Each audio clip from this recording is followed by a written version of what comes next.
আসসালামু আলাইকুম, স্বাগতম মাই ক্লাসরুমে। মাই ক্লাসরুমের এখনকার আয়োজনে থাকবে 4 জুন 2024-এর জন্য ডেইলি কারেন্ট অ্যাফেয়ার্স। শুরু করব, সাথেই থাকবেন।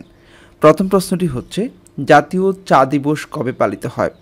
জাতীয় চা দিবস পালন করা হয় 4 জুন। প্রতি বছর 4 জুন জাতীয় চা দিবস হিসেবে পালন করা হয়। 2023-24 অর্থ বছরে চা রপ্তানির মূল্য ছিল কত? 23-24 অর্থ বছরে চা রপ্তানির মূল্য ছিল 35.43 কোটি টাকা। 2023-24 অর্থ বছরে চায়ের রপ্তানির পরিমাণ ছিল 15.15 লাখ কেজি। 23-24 অর্থ বছরে কতটি দেশে বাংলাদেশ চা রপ্তানি করে?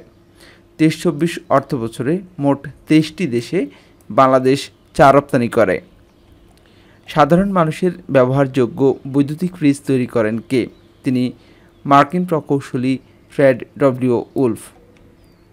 23-24 অর্থ বছরে ফ্রিজ রপ্তানি করে বাংলাদেশ কত টাকা আয় করেছে?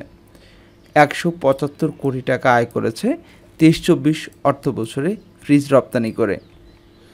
সম্প্রতি মেক্সিকোর প্রথম নারী প্রেসিডেন্টের নাম কি? তিনি ক্লদিয়া শিনবাউম। বঙ্গবন্ধু কাপ আন্তর্জাতিক কাবাডি শিরোপা জিতেছে কোন দেশ? বাংলাদেশ। বিশ্ব খাদ্য নিরাপত্তাহীনতা সম্মুখীন সূচকে বাংলাদেশের অবস্থান কততম? অষ্টম।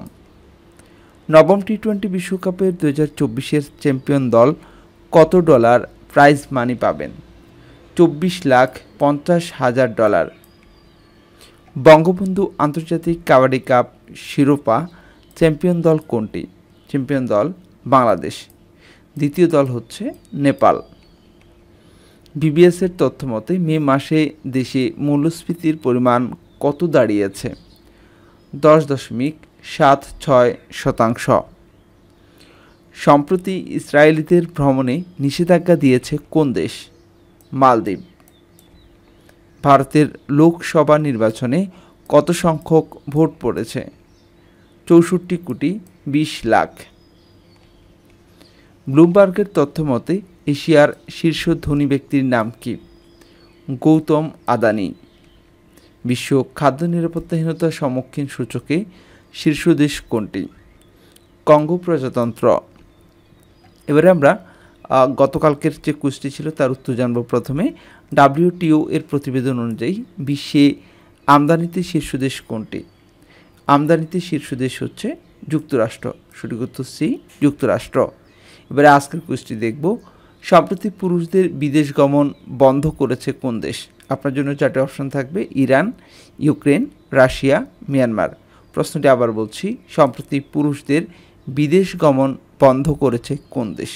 সঠিক উত্তরটি জানা থাকলে কুইজে অংশ নিন, কমেন্টস করুন, সাথে থাকুন। এবারে আমরা প্রতিদিনের মতো আজকের হাদিস থেকে জানব। রাসূল সাল্লাল্লাহু আলাইহি ওয়াসাল্লাম বলেন, তোমরা কারোর প্রতি খারাপ ধারণা পোষণ করো না, কেননা খারাপ ধারণা হলো সবচেয়ে বড় মিথ্যা। এটি বুখারীর 4143 নম্বর হাদিস।